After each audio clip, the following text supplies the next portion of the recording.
नमस्कार। आकाशवाणी देहरादून से प्रस्तुत है प्रादेशिक समाचार। पहले मुख्य समाचार। प्रधानमंत्री नरेंद्र मोदी ने राष्ट्रीय प्रौद्योगिकी दिवस के अवसर पर 5,800 करोड़ रुपए से अधिक की गई वैज्ञानिक परियोजनाओं का शिलान्यास और लोकार्पण किया। राज्यपाल गुरमीत सिंह ने कहा है कि भारतीय प्रौद्योगिकी संस्थानों के तकनीकी ज्ञान से देश विकसित और आत्मनिर्भर बन रहा है। मुख्यमंत्री पुष्कर सिंह धामी ने चंपावत में स्मार्ट स्कूल स्मार्ट ब्लॉक का शुभारंभ किया। और प्रदेश में 6,31,000 से अधिक तीर्थयात्रियों ने चारधाम के दर्शन किए। समाचारों के साथ मैं डिम्पल सानन। अब समाचार विस्तार से।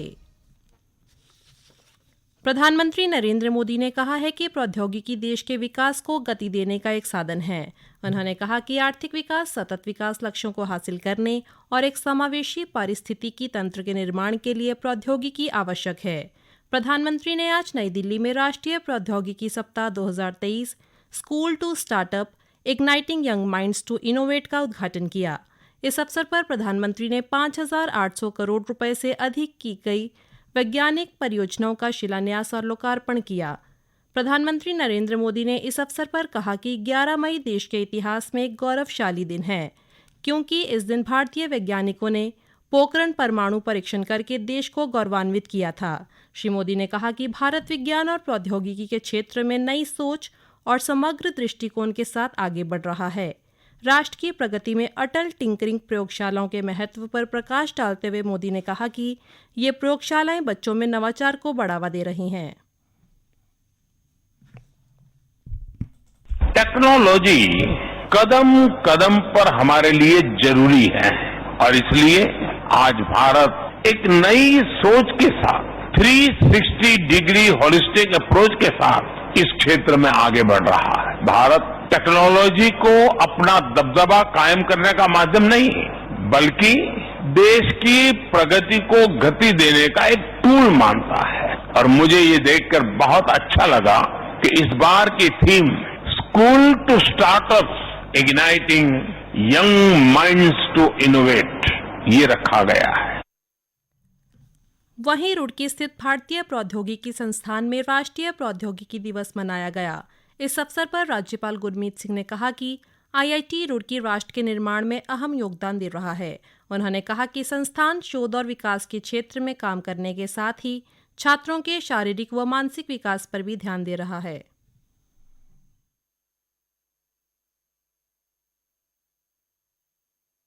आईआईटी रुड़की में आकर नेशनल टेक्नोलॉजी डे को सेलिब्रेट करना और हमारे क्या सपने हैं टेक्नोलॉजिकल इलाके के अंदर में और क्या संकल्प है, इनके बारे में बहुत डिटेल से बात की। और जो आईआईटी रुड़की है, इनका जो हिस्टोरिकल लेगेसी है, जिस प्रकार से इन्होंने राष्ट्र के निर्माण के अंदर में टेक्नोलॉजी की मदद की है, ये अपने आप में एक बहुत बड़ा कीर्तिमान है।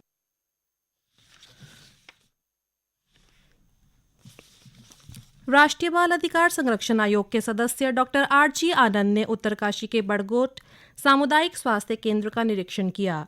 उन्होंने अस्पताल के बुनियादी ढांचे में सुधार के लिए अधिकारियों को पूरा सहयोग देने का आश्वासन दिया। निरीक्षण के दौरान उन्होंने मरीजों से बातचीत कर उनका हालचाल जाना।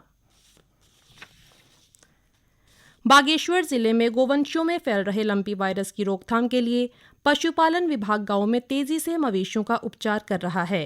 मुख्य पशु चिकित्सा अधिकारी डॉक्टर कमल पंत ने बताया कि जिले में 889 पशु लंपी वायरस से पीड़ित हैं और अब तक 18,517 पशुओं का टीकाकरण किया गया है। उन्होंने कहा कि जिले में लंपी वायरस की रोकथाम के लिए विभाग के कर्मचारी जुटे हुए हैं। लंपी स्किन के बारे में अगर बात करें तो हमारे जनपद में वर्तमान में लगभग 800 से 900 के बीच जानवर अफेक्टेड शुरू से जो डेटा है हमारे पास फील्ड लेवल से आया है, जिसमें से 50% रिकवर हो चुके हैं और 50% के आसपास जो है अभी जिनका ट्रीटमेंट जारी है। और विभाग की समस्त टीमें हमारी सभी क्षेत्रों में, सारे विकास खंडों में निरंतर तत्पर रूप से कार्य कर रही हैं।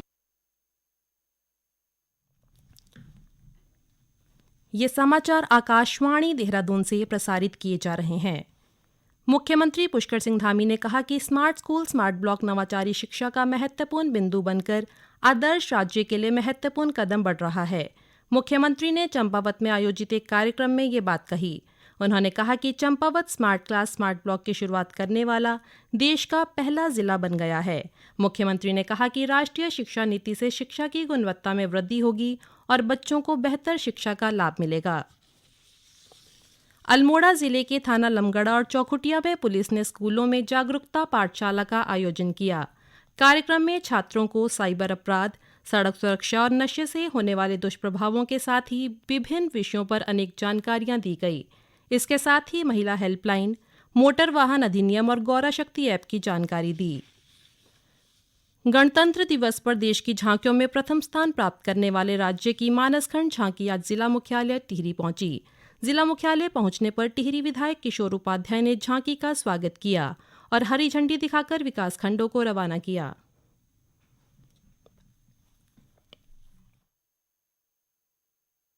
ये जो दशक है, ये दशक उत्तराखंड का है। विश्व कल्याण की भावना से मानस खंड को हम पूरे विश्व में जो है उसको आगे ले जा सकते हैं। उस भावना से पूरे प्रदेश में हमारी ये झांकी जा रही है और मैं संस्कृति विभाग पर, पूरी सरकार पर, सब लोगों को बहुत बहुत साधुवाद देता हूँ।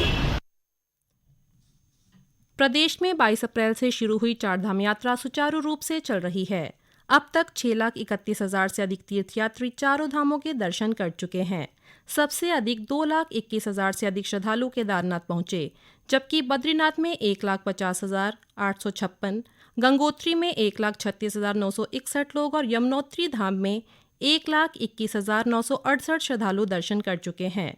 पर्यटन विभाग के अनुसार चारधाम यात्रा के लिए अब तक 27,21,325 से अधिक तीर्थयात्री पंजीकरण करा चुके हैं। केंद्र सरकार प्रधानमंत्री आवास योजना के तहत देश भर में आर्थिक रूप से कमजोर वर्ग के लोगों को आवास के लिए वित्तीय सहायता उपलब्ध करा रही है। इस योजना में सभी बेघर और ग्रामीण क्षेत्रों में जीर्ण शीर्ण घरों में रहने वाले लोगों को पक्के मकानों के निर्माण के लिए वित्तीय सहायता दी जाती है। इसी क्रम में ऊधम सिंह नगर जिले में निम्न आय वर्ग के लोगों के लिए प्रधानमंत्री आवास योजना वरदान साबित हो रही है। जिले के परियोजना निदेशक हिमांशु जोशी ने बताया कि प्रधानमंत्री आवास योजना में 2022-23 में प्रतीक्षा सूची के आधार पर 1,360 लाभार्थियों का चयन किया गया है। प्रधानमंत्री आवास योजना है, इसका शुभारंभ 12 दिसंबर 2016 को किया गया और इसके तहत हम लाभार्थी को 25 वर्ग मीटर का जो आवास है वो बना के उसको बनाने के लिए सहायता दी जाती है। कुल सहायता राशि इसमें 1,30,000 रुपए दी जाती है, जो 3 किस्तों में लाभार्थी को दी जाती है। पहली किस्त 60,000 रुपए में, दूसरी 40,000 रुपए में और तृतीय किस्त 30,000 रुपए में। इसके अतिरिक्त 95 दिन की मजदूरी का भुगतान उसको मनरेगा द्वारा निर्धारित दरों पर किया जाता है। गदरपुर के मोतीपुर निवासी लाभार्थी चितरंजन राय का कहना है कि पहले वे कच्चे मकान में रहते थे। चितरंजन राय ने बताया कि योजना के तहत सहायता मिलने पर उन्होंने अब पक्का घर बना लिया है। मैं बच्चे लेके बहुत परेशान थे, मेरा कच्चा मकान है, अभी मैं सुरक्षित है। मोदी ने मकान दिया है, आवास दिया, मैं बहुत धन्यवाद करता हूँ, उनके लिए प्रणाम करता हूँ। उसका बहुत सुरक्षित है, हम बाल बच्चा लेके हम अभी सुरक्षित है। उत्तरकाशी के जिलाधिकारी अभिषेक रोहिला ने अपनों स्कूल अपनों प्रमाण को लेकर अधिकारियों की बैठक ली। जिलाधिकारी ने मुख्य शिक्षा अधिकारी को निर्देश दिया कि प्रमाण पत्र को लेकर खंड शिक्षा अधिकारियों और संबंधित प्रधानाचार्यों की जिम्मेदारी तय की जाए। उन्होंने कहा कि 11वीं और 12वीं के छात्रों के साथ ही 10वीं के छात्रों के भी प्रमाण पत्र बनाएं। अंत में मुख्य समाचार एक बार फिर। प्रधानमंत्री नरेंद्र मोदी ने राष्ट्रीय प्रौद्योगिकी दिवस के अवसर पर 5,800 करोड़ रुपए से अधिक की कई वैज्ञानिक परियोजनाओं का शिलान्यास और लोकार्पण किया। राज्यपाल गुरमीत सिंह ने कहा है कि भारतीय प्रौद्योगिकी संस्थानों के तकनीकी ज्ञान से देश विकसित और आत्मनिर्भर बन रहा है। मुख्यमंत्री पुष्कर सिंह धामी ने चंपावत में स्मार्ट स्कूल स्मार्ट ब्लॉक का शुभारंभ किया और प्रदेश में 6,31,000 से अधिक तीर्थयात्रियों ने चारधाम के दर्शन किए। इसके साथ ही प्रादेशिक समाचार का ये बुलेटिन समाप्त हुआ। नमस्कार।